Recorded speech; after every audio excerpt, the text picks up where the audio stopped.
Hello दोस्तों, hello. स्वागत है सबका हमारे YouTube channel the Q reactors पर।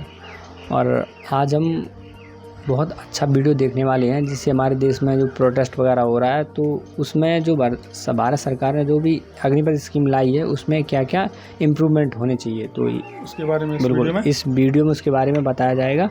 तो जो वीडियो का टाइटल है वो है Agnipath scheme protest Indian army में भर्ती की इस योजना से किसे लाभ होगा, तो उसके बारे में वीडियो अच्छा ही होगा क्योंकि बीबीसी से है। तो without wasting time let's watch the video.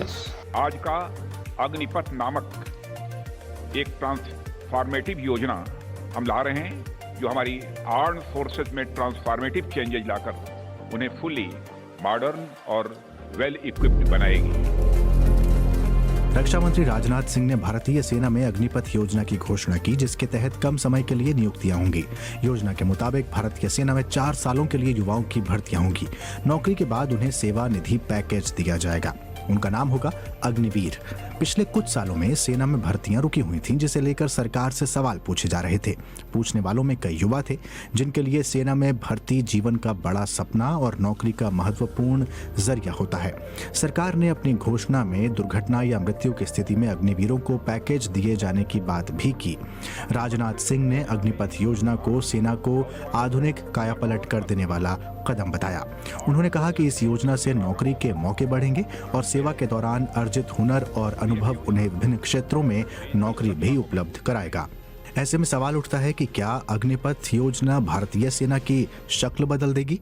सरकार की माने तो योजना का मकसद युवाओं में राष्ट्रीयता की भावना मजबूत करना, भारतीय सेना के चेहरे को युवा शक्ल देना, युवाओं को भारतीय सेना में सेवा देने की आकांक्षा को पूरा करना है।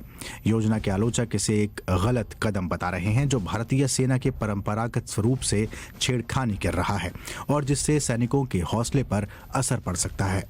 रिटायर्ड मेजर जनरल शिवनान सिंह इसे मूर्खतापूर्ण कदम बताते हैं और कहते हैं, पैसा बचाना अच्छा है लेकिन इसे रक्षा सेना की कीमत पर नहीं किया जाना चाहिए।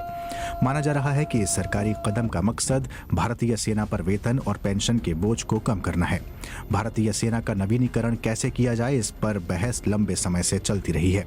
भारतीय सेना में 68% उपकरण पुराने हैं, 24% उपकरण आज के और 8% state of the art category के हैं। वजह साफ है, साल 2021-22 में रक्षा बजट का 54% तनख्वाहों और पेंशन पर खर्च हुआ था, 27% कैपिटल खर्च पर यानी नए कामों को अंजाम देने में, बाकी का खर्च स्टोर, उपकरणों की देखभाल, सीमा पर सड़कें, रिसर्च, प्रबंधन पर हुआ। सरकार की घोषणा ऐसे वक्त पर आई है जब देश ये जो बता रहे हैं, देखो ना कि जो 54% वेतन प्लस पेंशन्स में खर्च हुआ है तो बहुत बड़ा बजट होता है। जैसे मान लो अगर 100 रुपये है तो आप 54 रुपये तो बेफिजूल में ही खर्च हो रहे हैं कि तरह से मान लो वेतन और पेंशन स्कीम्स हैं उसके लिए, तो बेफिजूल तो नहीं कहेंगे लेकिन मतलब वेतन तो सही है, जो पेंशन वगैरह होती है उसमें ज़्यादा एक्सपेंस हो जाते हैं। हाँ, एक्सपेंस हो जाते हैं। सरकार को मतलब बजट हमें लगता है बढ़ाना चाहिए जिससे कि, और ये भी बताया गया कि जो उपकरण है सरकार के पास वो इतने पुराने हैं कि उन्हें म्यूजियम में रखने लायक हैं, state of the art type के बताया गया है। तो एक तरह से कह सकते हैं ना, अजायब घर टाइप। में नौकरी का न मिलना एक बड़ी समस्या है। भारतीय अर्थव्यवस्था पर नजर रखने वाली संस्था CMIE के महेश व्यास के मुताबिक भारत में बेरोजगारी एक गंभीर समस्या है क्योंकि जिस स्तर पर लोगों को नौकरी की जरूरत है, रोजगार उस तेजी से नहीं बढ़ रहा है। रिटायर्ड मेजर जनरल शिवनान सिंह के मुताबिक भारतीय सेना में किसी का 4 साल के लिए शामिल होना बहुत कम समय है और अगर ये अच्छा आइडिया था तो इसे चरणों में लागू किया जाना चाहिए था। चिंता यह भी है कि इतने कम वक्त में कोई युवा मिलिट्री ढांचे स्वभाव से खुद को कैसे जोड़ पाएगा। वो कहते हैं कि अगर आप युद्ध में किसी अनुभवी सैनिक के साथ जाते हैं तो उसकी मौत पर क्या 4 साल की ट्रेनिंग लिया हुआ व्यक्ति उसकी जगह ले पाएगा? ये काम ऐसे नहीं होते। इससे सुरक्षा बलों की कुशलता पर असर पड़ता है। उधर retired major general SB Asthana के मुताबिक सरकार के इस कदम से भारतीय सेना की प्रोफाइल 6 साल कम हो जाएगी, जिससे उसे फायदा होगा। वो कहते हैं, अगर आप लोगों को ITI से लेते हैं तो वो तकनीकी रूप से अच्छे होंगे, पुराने लोगों को तकनीकी तौर पर सशक्त करना मुश्किल होता है। ये पीढ़ी तकनीकी मामले में ज़्यादा सक्षम है। वो कहते हैं, अभी हमारा सिस्टम है कि अगर कोई जवान भर्ती हो गया और उसके बारे में लगा कि वो ठीक नहीं है, तो जब तक उसके खिलाफ अनुशासन या अक्षमता का केस न चलाया जाए, उसे नहीं निकाला जा सकता। अग्निपथ योजना के आलोचकों का कहना है कि सेना में ट्रेनिंग लिया हुआ 21 साल का बेरोजगार नौजवान गलत रास्ते पर जाकर अपनी ट्रेनिंग का गलत इस्तेमाल करके समाज के लिए मुश्किल भी पैदा कर सकता है। रिटायर्ड मेजर जनरल शिवनान सिंह पूछते हैं कि 21 साल का 10वीं या 12वीं पास बेरोजगार नौजवान रोजगार के लिए कहाँ जाएगा। उनकी राय है कि युवाओं को 11 साल के लिए सेना में शामिल किया जाए ताकि वो कम से कम 8 साल तक अपनी सेवाएं दे सकें और 8 साल बाद उन्हें आधी पेंशन देकर जाने दिया जाए। वहीं retired major general SP Asthana का मानना है कि 21 साल के ग्रेजुएशन वाले युवा और अग्निवीर नौकरी ढूंढते वक्त बहुत अलग स्तर पर नहीं होंगे, क्योंकि अग्निवीर के हुनर उसे दूसरों से अलग बनाएंगे। Retired major general SP Asthana ने बातचीत में कहा कि ऐसा नहीं है कि मोदी सरकार की अग्निपथ योजना का मॉडल कहीं और ट्राई नहीं किया गया। वो इसके लिए इसराइल का उदाहरण देते हैं। इसराइल में क्या स्थिति है, इस बारे में यरूशलेम में पत्रकार हरेंद्र मिश्र बताते हैं कि वहां हर युवा को 18 साल में अनिवार्य ट्रेनिंग करनी पड़ती है और उस ट्रेनिंग के लिए उन्हें कोई तनख्वाह नहीं मिलती, क्योंकि इसे देश सेवा के भाव के तौर पर देखा जाता है, न कि नौकरी के तौर पर। महिलाओं के लिए ये ट्रेनिंग 2 साल की होती है, जबकि पुरुषों के लिए 4 साल की। इस ट्रेनिंग के दौरान मात्र जेब खर्च दिया जाता है। चूंकि ये ट्रेनिंग सभी को करनी पड़ती है, तो ऐसा नहीं होता कि ट्रेनिंग के बाद पढ़ाई में कोई। वीडियो काफ़ी अच्छा लगा, जिसमें इन्होंने काफ़ी सही बातें भी बताई, जैसे कि जो भारत सरकार ने अभी जो ये स्कीम के थ्रू जो एज बताई है रहने के लिए, मतलब ड्यूटी टाइम 4 साल, तो वो मुझे भी लगता है कि बढ़ना चाहिए, 10-11 साल तो होना चाहिए इजीली। और इसमें जो ये बताया गया कि ये बात मुझे बहुत अच्छी लगी कि जो इनने ये कहा रिटायर्ड जनरल ने कि जो इस समय का युवा है, मतलब इस टाइम का, तो वो टेक्नोलॉजी है, तकनीकी मामले में काफ़ी सजग है, बिल्कुल काफ़ी कुशल है, जानकारी है। क्योंकि जो पुराने लोग हैं उन्हें टेक्नोलॉजी में ढालना एकदम से ये थोड़ा डिफ़िकल्ट होता है, और स्पेशली जो ITI के लोग होते हैं वो तो वेल ट्रेंड होते हैं टेक्नोलॉजी मामले में, तो ये काफ़ी अच्छी बात है।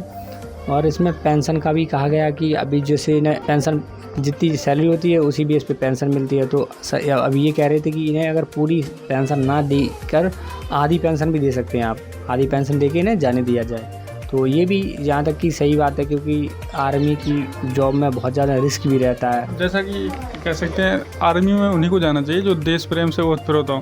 क्या वो एक वीडियो देखा था हमने विपिन रावत का, उसमें वो कह रहे थे कि जो आर्मी है, आर्मी में आप नौकरी भाव से नहीं आ सकते हैं। ये नौकरी के लिए आर्मी नहीं है, अगर नौकरी करनी है तो किसी और डिपार्टमेंट में आप जाएं, और अगर यहाँ पे सिर्फ आप सेवा यानी सर्विस देंगे, अपनी सर्विस देंगे, तो उसी तरह का मतलब ये वीडियो था। उसमें बताया गया है कि जैसा कि इजराइल में वहाँ पे कंपलसरी ट्रेनिंग है 4 साल की पुरुषों के लिए और 2 साल की महिलाओं के लिए, तो वो हर एक को करनी पड़ती है। अब यहाँ पे तो ऑप्शन दे दिया है कि यदि आप चाहें तो, और अगर ना चाहें तो नहीं कर सकते हैं, और रेगुलर भर्तियाँ मुझे लगता है वो होती रहेंगी। और इसमें एक बात हमें कहनी बिल्कुल पड़ेगी कि जो रक्षा बजट है आम, जिसमें हमें फौजी लोगों को तनख्वाह मिलती है, तो उसमें थोड़ा हमें लगता है इंक्रीजमेंट होना चाहिए, जिससे कि अच्छे औजार खरीदे जा सकें। और जो पेंशन है, पुराने जो भूतपूर्व सैनिक हैं उन्हें पेंशन का लाभ तो मिलता ही रहना चाहिए, क्योंकि उनकी वजह से ही तो आज हम यहाँ सेफ हैं।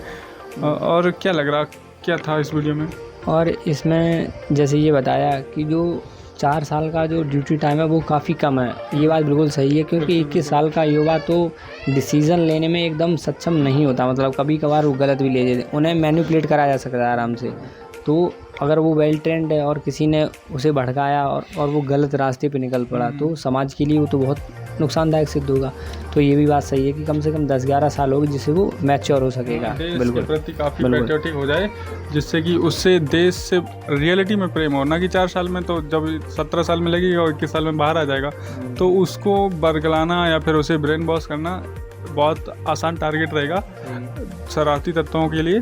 तो मैं यही कहना चाहता हूँ कि जो टाइम है यानी सेवा काल, सर्विस टाइम है, उसे बढ़ा के 4 साल की बजाय 11 साल या फिर 10 साल कर दिया जाए, जो काफ़ी बेनिफिट रहेगा। और मैं आपसे एग्री करता हूँ। तो इसी तरह का वीडियो देखने के लिए हमारे आप YouTube चैनल को लाइक कर सकते हैं, शेयर कर सकते हैं और सब्सक्राइब कर सकते हैं। मिलते हैं अगली वीडियो में आपसे, जब तक के लिए जय हिंद।